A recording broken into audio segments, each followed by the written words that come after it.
আমাদের বাড়িটাই বেছে নিয়েছেন মিস্টার সিদ্ধার্থ? তা কেন মালতী, আমি তো আপনি তো কি আপনার ছেলে একটা ময়ূর পুচ্ছধারী দ্বার কাক, তাই না?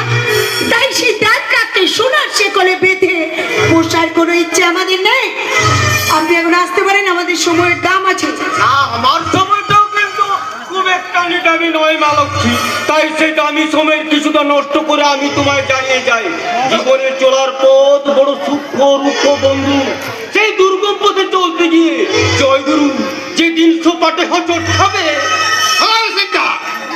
আমার এত বড় সাহস, আমার পাশে দাঁড়িয়ে আমার মেয়েকে আমার সামনে হুমকি দিচ্ছে। কেন? আমি শুধু বুঝিয়ে দিচ্ছি, আমার চুলগুলো তার এমনি এমনি পাকেনি, পেকেছে বয়স আর বুদ্ধির ভারে। সেই বুদ্ধির জোরে আমি প্রমাণ করে দেব ভালো নয় জয়গুরু, মোটেই ভালো নয় ঘরে পেয়ে মানুষকে অপমান করাটা। মিস্টার সিদ্ধার্থ, আমি সুধানন্দ সিকদার, আমি বুদ্ধির জোরে জিরো থেকে হিরো হয়েছি।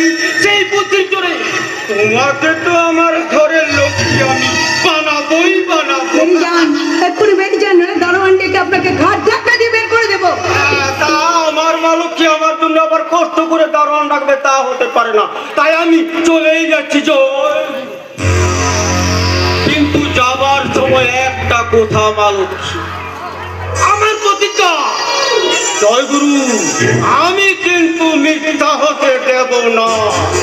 কিছু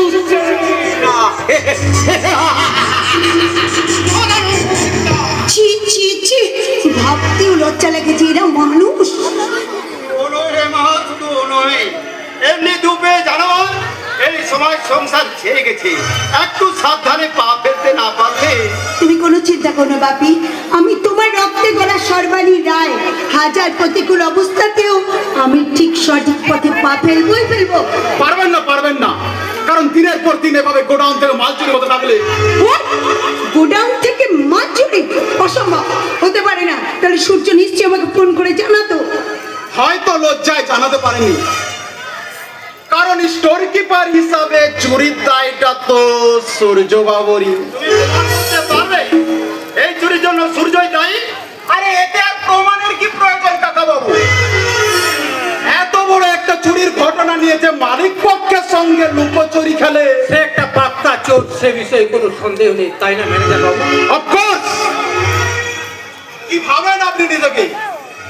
বাট ইউ রিমেম্বার সূর্য বাবু, আমি কিন্তু এই কোম্পানির ম্যানেজার। বেশিদিন থাকতে পারবেন।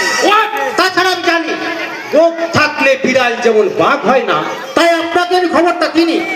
কিন্তু আপনি তো আমাকে একটা ইনফরমেশন দিতে পারতেন। হ্যাঁ নিশ্চয়ই দেবো ম্যাডাম, আপনি আমার মালিক, আপনাকে কোনো খবর না দিয়ে কোনো কাজ আমি করতে পারি না। মাঝে মাঝে গোডাউন থেকে মাল চুরি যাচ্ছে, তার জন্য তুমি থানায় ডায়েরি করেছো? না, হ্যাঁ, আপনি থানায় কেন ডায়েরি করেননি? কারণ চোরকে আমি সাবধান করে দিতে চাইনি বলে। এতে কোম্পানির কিছু মাল বেহাত হতো, কিন্তু হাতে নাতে চোর তো ধরা পড়লো। তাই নাকি? কার এত বড় সাহস যে আমাদের গোডাউন থেকে চুরি?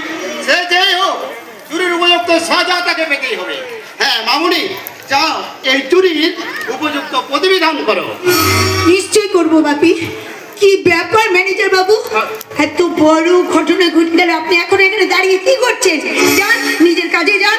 হ্যাঁ নিশ্চয় যাবো সর্বাণী, কারণ আমি তো শুধু এই কোম্পানির ম্যানেজার নই, দুদিন পরে হবে এবারের জামাই। তাই এই পাপ চক্রকে আমাকে তো ধ্বংস করতেই হবে। মাকানে দিব্যি ওদের আমি কাউকেই ছাড়বো না।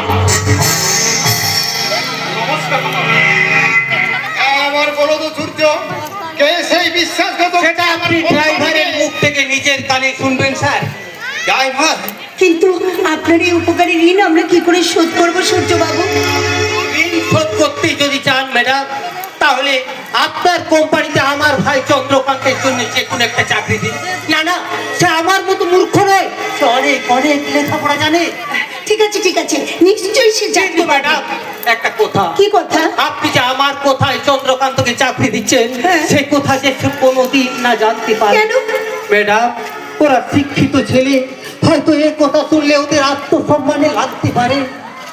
মামনি, তুমি সূর্যের ভাই চন্দ্রকান্তকে আমাদের কোম্পানির ম্যানেজার পদে বসিয়ে তুমি ওর মধ্যে ঋণের বোঝাটা একটু হালকা করো, কেমন? বাপি আমি তোমার মনের খবরটা বেশ ভালো রাখি বামুনি। তাই তোমার দিনের খাওয়া এবং রাতের ঘুমটা বজায় রাখতে এই পারমিশনটা তোমায় আমি দিয়ে গেলাম, কেমন?